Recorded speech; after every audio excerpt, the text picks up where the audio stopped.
Hi, this video will cover the topic of various types of business entities as it pertains to Chapter 4 of the textbook Introduction to Business by Lawerence Gitman and his colleagues, published by OpenStax in 2018. First, I will review the advantages and disadvantages of a sole proprietorship. Next, I will cover the pros and cons of a partnership. Then I will review corporations and other types of business entities. I will cover franchising, merging, and acquisitions, and then cover the trending topics related to business ownership. A sole proprietorship is when there is only one person who owns the company. The advantages of this type of business is that they are fairly easy to form because only one person needs to invest their time and money.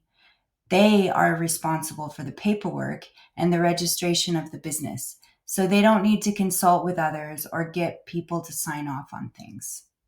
Other advantages include that they get all the profit and they have the complete control over decisions. This type of business is easier to form than some of the other types of businesses because it has some freedom from government regulations and special taxation. As you will see when we talk about corporations, they are easily dissolved if the owner decides to leave the business. Some disadvantages are the owner has unlimited liability, which means that the owner is responsible for any legal and financial obligations. Other disadvantages to this type of business is that they are heavily reliant on the skills and expertise of the owner, who may or may not have skills and expertise. The owner is responsible for all the marketing and management, making it difficult to find and train and retain qualified staff. Owning this type of business is also a huge personal time commitment, and losses are at the owner's expense. Partnerships are another form of business. The advantages of a partnership are that they are fairly easy to start since they only require two people to agree and sign paperwork. There is another investor who will share in paying some of the expenses and another brain when it comes to thinking up ideas and solutions. Partnerships are more flexible than some of the other types of businesses, as long as you and your partner agree on things, and there are no special taxes and limited government control over company activities. Some disadvantages are that they are still under the unlimited liability, so the partners are responsible for financial and legal obligations, and there is a potential for conflicts or disagreements with the partners.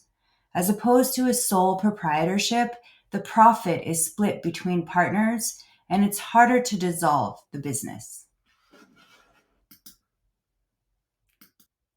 Corporations are another form of business. They are subject to the laws of the state in which they are formed and must be given a right to operate as a business. A corporation is a separate legal entity, so the founder has limited liability and isn't responsible for its financial or legal obligations. It's also easier to transfer ownership of a corporation. Corporations get special tax deductions and have more investors to help with the financial obligations. Some disadvantages are that the person who starts the corporation will be taxed and the corporation will be taxed annually, so they have double taxation. Also, it's hard to form a corporation because you have to find and elect a board of directors, meaning that they have a group of local individuals who may or may not have expertise in the industry, who meet regularly and discuss the financial, legal, and managerial obligations and make the decisions for the company. Also, you have more government control along with more paperwork and startup costs, and you must share your profits with your shareholders. C corporations are regular corporations as we just discussed, but an S corporation is a smaller company that must meet size requirements in order to avoid double taxation. An LLC is a type of hybrid entity that allows the owner to gain limited liability and protection and also avoid double taxation because they can be taxed as a partnership or corporation.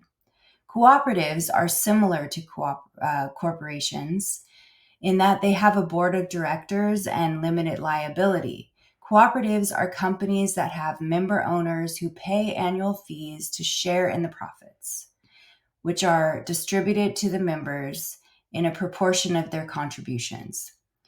There are two types of cooperatives, the buyer and the seller. Buyer cooperatives are when the members must buy things in order to get lower prices and a share of the profits at the end of the year. They get profits based on how much they bought. In Mendocino County, we have the Ukiah Co-op, which is a buyer cooperative. The second type of cooperative is the seller cooperative. It's popular in the agricultural industry. This is when individual producers or farmers join to compete with larger producers. They require members to pay dues to support development, advertising, and other business functions. This sounds a lot like something we have in Mendocino County called the Mendo Lake Food Hub. This is a local company that markets and sells and delivers local produce fresh from the sellers to the customers around Mendocino and Lake County. Franchising is when you buy a brand or a business that is already profitable and you are buying the rights to sell or service products under their name. The advantages of this type of business are that the owner has the ability to expand the business and they are buying a product or a brand name that is recognizable and successful. Also, franchisors offer support and services to their franchisees in order to ensure success and sustainability. Some disadvantages of this type of business are that the owner has less control over decisions and has to pay for franchising costs. Also, they get less creative input and freedom. What franchises do you have in your neighborhood? Mergers are when two companies combine to form a new company. An acquisition is when a corporation or investor group negotiates with the board of directors to acquire or purchase another company. There are three types of mergers: a vertical merger, horizontal merger, and a conglomerate.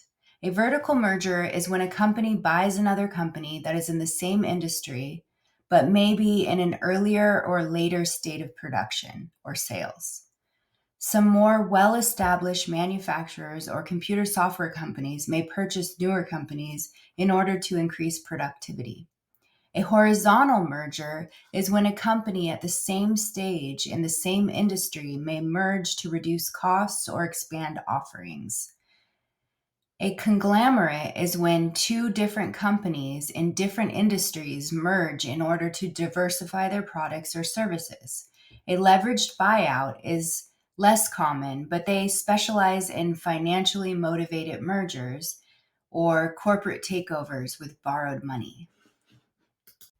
According to the textbook, which was published in 2019, baby boomers and millennials are driving trends in the franchise industry.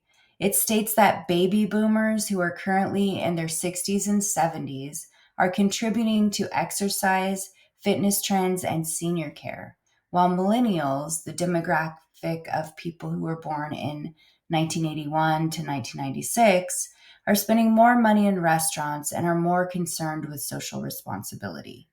Also, this demographic is more interested in entrepreneurship, but they may lack the ability to come up with a name or manage a company, so franchising is the perfect option for that.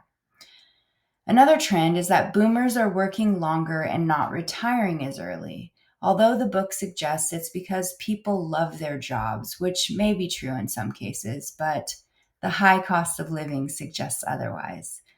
An increase of mergers and foreign investment is also forecasted as the number of foreign merger activity reached a peak in 2016, and a continued interest in the U.S. economy from investors worldwide.